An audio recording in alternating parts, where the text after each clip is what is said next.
ओम शांति। आज पढ़ेंगे अव्यक्त महावाक्य 6 अप्रैल 1995 के। मुरली का टाइटल है प्योरिटी की रूहानी पर्सनैलिटी की स्मृति स्वरूप द्वारा माया जीत बनो। आज स्नेह के सागर बाप दादा चारों ओर के सर्व स्नेही बच्चों को देख रहे हैं। हर एक स्नेही बच्चों के मूरत में रूहानी पर्सनैलिटी की झलक देख रहे हैं। बाहर के रूप में तो साधारण पर्सनैलिटी वाले हैं, लेकिन रूहानी पर्सनैलिटी में सबसे नंबर 1 है। दुनिया में अनेक प्रकार की पर्सनैलिटीज़ गाई जाती हैं। शरीर की भी पर्सनैलिटीज़, कोई विशेषता की भी पर्सनैलिटी और कोई विशेष पोजीशन की भी पर्सनैलिटी। लेकिन आप सबके चेहरे पर चलन में कौन सी पर्सनैलिटी है? प्योरिटी की पर्सनैलिटी। प्योरिटी ही पर्सनैलिटी है।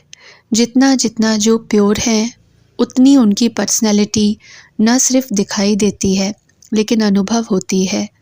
अभी अपने रूहानी पर्सनैलिटी को अनुभव करते हो। आप जैसी पर्सनैलिटी सतयुग से अब तक कोई की है? सारे कल्प में चक्कर लगाओ तो आप जैसी पर्सनैलिटी है? नहीं है ना? तो आपको अपनी रूहानी पर्सनैलिटी का नशा है। अनादिकाल में तो परम धाम में भी आप विशेष आत्माओं की पर्सनैलिटी सबसे ऊंची है। चाहे आत्माएं सब चमकती हुई ज्योति हैं, लेकिन आप रूहानी पर्सनैलिटी वाली आत्माओं की चमक अन्य सब आत्माओं से न्यारी और प्यारी है। अपने अनादिकाल की पर्सनैलिटी को स्मृति में लाओ। आई स्मृति में देख रहे हो बाप दादा के साथ साथ कैसे रूहानी पर्सनैलिटी में दिखाई दे रहे हैं। अपने आप को देख सकते हो तो चले जाओ अनादिकाल में। कितने टाइम में जा सकते हो?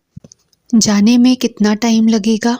सेकंड से कम ना कि 1 दिन 1 घंटा चाहिए। सेकंड से भी कम, जहाँ चाहो वहाँ पहुँच सकते हो। तो अनादिकाल की अपनी पर्सनैलिटी देख ली। अभी अनादिकाल से आदिकाल में आ जाओ। आ गए या अभी चल रहे हो? पहुँच गए? तो अनादिकाल से आदिकाल में अपनी रूहानी पर्सनैलिटी देखो, कितनी श्रेष्ठ पर्सनैलिटी है। तन की भी तो मन की भी तो धन की भी और संबंध की भी, सब प्रकार की पर्सनैलिटी कितनी श्रेष्ठ है। तो आदिकाल की पर्सनैलिटी देख रहे हो, कितने सुंदर लगते हो, कितने सजे हुए हो, कितने सुख शांति प्रेम आनंद स्वरूप हो। तो आदिकाल में भी अपनी पर्सनैलिटी को देखो, स्पष्ट दिखाई देती है। वह 5000 वर्ष हो गए तो थोड़ा स्पष्ट नहीं है? सभी को स्पष्ट है। होशियार हो सभी। तो आदिकाल भी अपना देख लिया। अभी आओ मध्यकाल में। तो मध्यकाल में भी आपकी पर्सनैलिटी क्या रही? आपके जड़ चित्र कितने विधि पूर्वक पूजे और गाए जाते हैं। चाहे कितने भी धर्मात्मा महात्मा नेताएं पर्सनैलिटी वाले गाए जाते हैं, लेकिन आपके जड़ चित्रों की पर्सनैलिटी के आगे उनकी पर्सनैलिटी कुछ भी नहीं है। जैसे आप सबकी पूजा होती है, वैसे कोई महात्मा या नेता की धर्म आत्मा की विधि पूर्वक पूजा होती है? कभी देखी है? आपके जड़ चित्रों जैसे श्रृंगार किसका होता है? तो मध्यकाल में भी आप आत्माओं के प्योरिटी की पर्सनैलिटी की विशेषता कितनी श्रेष्ठ है। अपना चित्र देखा? आपकी पूजा होती है कि नहीं? सिर्फ बड़े बड़ों की होती है, हमारी नहीं। डबल विदेशियों के मंदिर हैं, देखा है? उसमें आपका चित्र है कि सुना है तो कहते हो कि हाँ होंगे, स्मृति में है। तो मध्यकाल भी आपका अति श्रेष्ठ है। और अब लास्ट जन्म में जो मरजीवा ब्राह्मण जन्म है, उसकी पर्सनैलिटी देखो कितनी बड़ी है। गायन कितना है।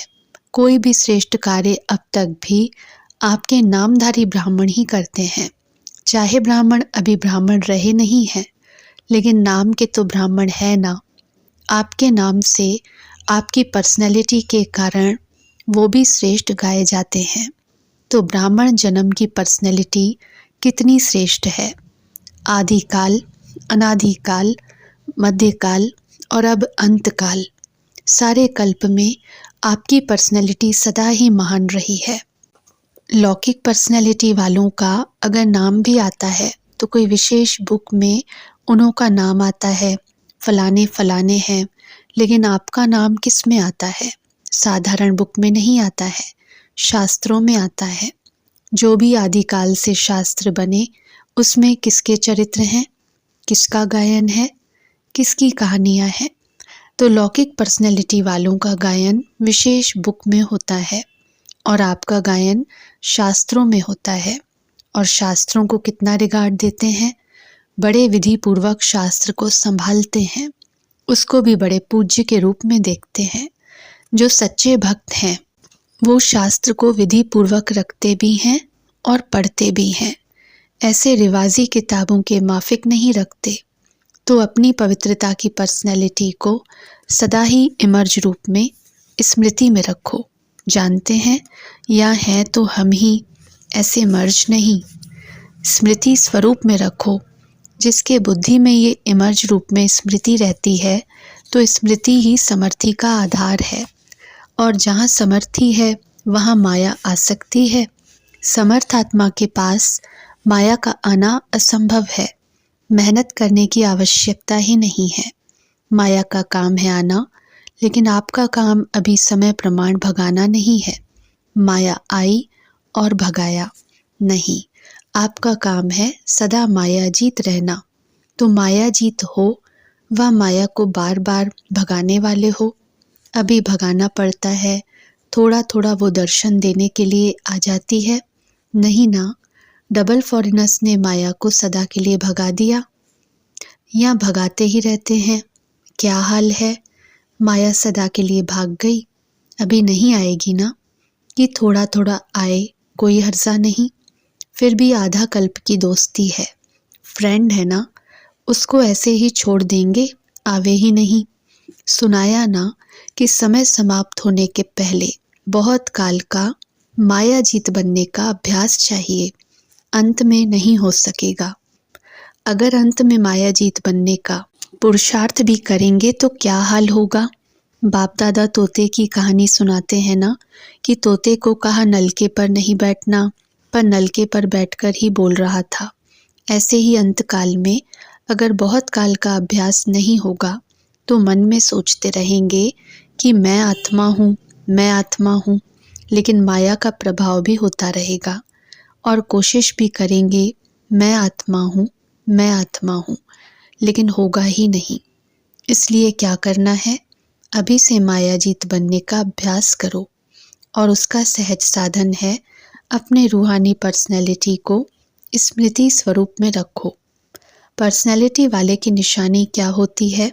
जो ऊंची पर्सनैलिटी वाले होते हैं उसकी कहाँ भी किसी में भी आँख नहीं जाएगी। ये ऐसा है, ये ऐसा है, ये ऐसा करता है, ये ऐसे करती, मैं क्यों नहीं करूं, मैं क्यों नहीं कर सकती हूँ, कर सकता हूँ। दूसरे के प्राप्ति में आँख नहीं जाएगी। क्यों?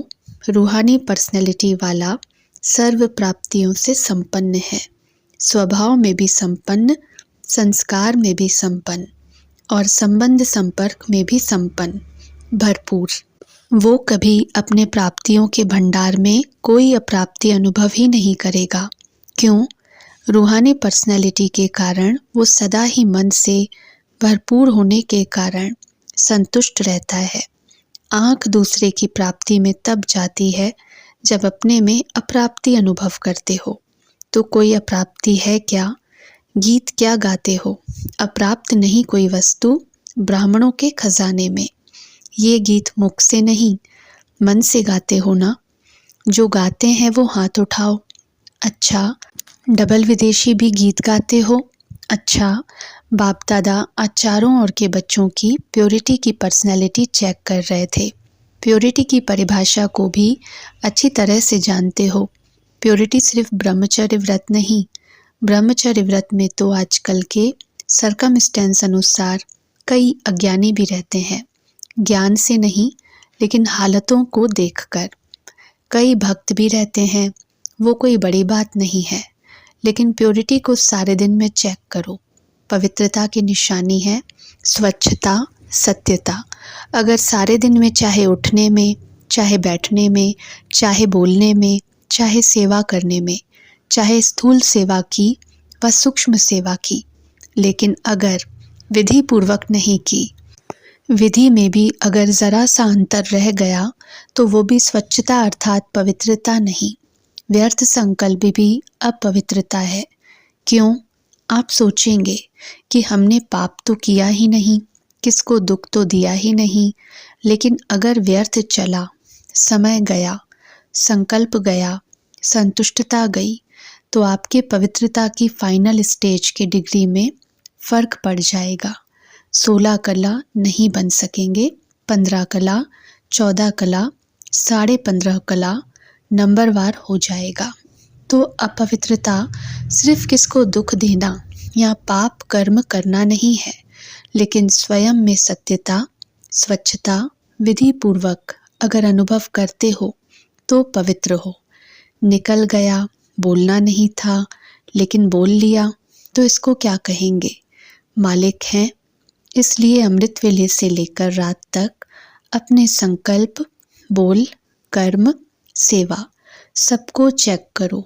मोटे रूप से नहीं चेक करो। अगर मोटे रूप से चेक करेंगे तो देखो, चंद्रवंशी को मोटी निशानी तीर कमान दिया है और सूर्यवंशी को कितनी छोटी सी मुरली दे दी है। मुरली कितनी हल्की है और तीर कमान कितना मेहनत का है। पहले तो निशाना लगाते रहो, दूसरा बोझ उठाते रहो और मुरली देखो, नाचो, गाओ, हंसो, खेलो। तो इसलिए मोटे मोटे रूप न पुरुषार्थ का रखो, न चेकिंग का रखो। अभी महीन बुद्धि बनो, क्योंकि समय समाप्त अचानक होना है, बताकर नहीं होना है। बाप दादा ने तो पहले ही कह दिया है कि कोई उल्हना नहीं देना। बाबा आपने बताया क्यों नहीं? बाप कभी भी टाइम कॉन्शियस नहीं बनाएगा। अभी पूरा डायमंड बनना है ना, ये वायदा किया है ना। डायमंड जुबली मनानी है या डायमंड बनना है? क्या करना है? बनना भी है और मनाना भी है, दोनों साथ साथ करना है। तो बाप दादा अगले वर्ष में चेक करेंगे, वायदा निभाया या सिर्फ मुख मीठा किया। तो कौन हो, सिर्फ बोलने वाले हो या निभाने वाले हो? अच्छा देखो, टीवी में आप सबका फोटो आ रहा है, फिर बदल नहीं जाना, मैं था ही नहीं, मैंने नहीं कहा था। बनना तो अच्छा है ना, तो जो अच्छी बात है उसको जल्दी करना चाहिए या देरी से? जल्दी करना चाहिए ना। सेकंड में एवर रेडी बन सकते हो, सेकंड में अशरीरी बन सकते हो कि युद्ध करनी पड़ेगी कि नहीं, मैं शरीर नहीं हूँ, मैं शरीर नहीं हूँ। ऐसे तो नहीं ना। सोचा और हुआ, सोचना और स्थित होना। बाप दादा ने कुछ मिनटों तक ड्रिल कराई। अच्छा लगता है ना, तो सारे दिन में बीच बीच में ये अभ्यास करो। कितने भी बिजी हो, लेकिन बीच बीच में 1 सेकंड भी अशरीरी होने का अभ्यास अवश्य करो। इसके लिए कोई नहीं कह सकता मैं बिजी हूँ। 1 सेकंड निकालना ही है, अभ्यास करना ही है। अगर किसी से बातें भी कर रहे हो, किसके साथ कार्य कर रहे हो, तो उन्हों को भी 1 सेकंड ये ड्रिल कराओ, क्योंकि समय प्रमाण ये अशरीरीपन का अनुभव, यह अभ्यास जिसको ज़्यादा होगा वो नंबर आगे ले लेगा। क्योंकि सुनाया कि समय समाप्त अचानक होना है, अशरीरी होने का अभ्यास होगा तो फौरन ही समय की समाप्ति का वाइब्रेशन आएगा। इसलिए अभी से अभ्यास बढ़ाओ। ऐसे नहीं अगले साल में डायमंड जुबली है तो अब नहीं करना है, पीछे करना है। जितना बहुत काल ऐड करेंगे उतना राज्य भाग्य के प्राप्ति में भी नंबर आगे लेंगे। अगर बीच बीच में यह अभ्यास करेंगे तो स्वतः ही शक्तिशाली स्थिति सहज अनुभव करेंगे। ये छोटी छोटी बातों में जो पुरुषार्थ करना पड़ता है वो सब सहज समाप्त हो जाएगा। अच्छा, सभी खुशी राजी हैं ही या पूछना पड़ेगा? माताएं खुश हो, बहुत अच्छा। देखो कहाँ कहाँ से मेले में पहुँच गए हो। अच्छा चांस मिला ना, नहीं तो डेट का इंतज़ार करते रहते हैं, हमारा नंबर कब आएगा, हमारा नंबर कब आएगा। अभी तो खुला निमंत्रण था ना, सब ठीक अच्छी तरह से रह रहे हो, बेहद अनुभव हो रहा है ना। ये थोड़ी थोड़ी तकलीफ़ है, बुजुर्ग माताओं को तकलीफ़ नहीं हुई है। लाइन में लगो तभी खाना मिलेगा, लाइन में लगने में थकावट नहीं होती, मज़ा आता है। इतना बड़ा परिवार कब मिलेगा? तो परिवार को देखकर हर्षित होते हैं ना। भक्ति मार्ग के मेले से तो अच्छा मेला है ना। और 2 दिन बढ़ा दें कि बस का खर्चा होगा, घर नहीं याद आएगा, नौकरी नहीं याद आएगी, ये भी कुछ नवीनता होनी चाहिए ना। तो ये मेला भी एक नवीनता हुई, नवीनता का अनुभव कर लिया। अभी फिर पुरानी बातें थोड़े ही होंगी, नई बातें होंगी ना। नई बात पसंद आती है या पुरानी? नई बात अच्छी लगती है ना। अच्छा, ओम शांति।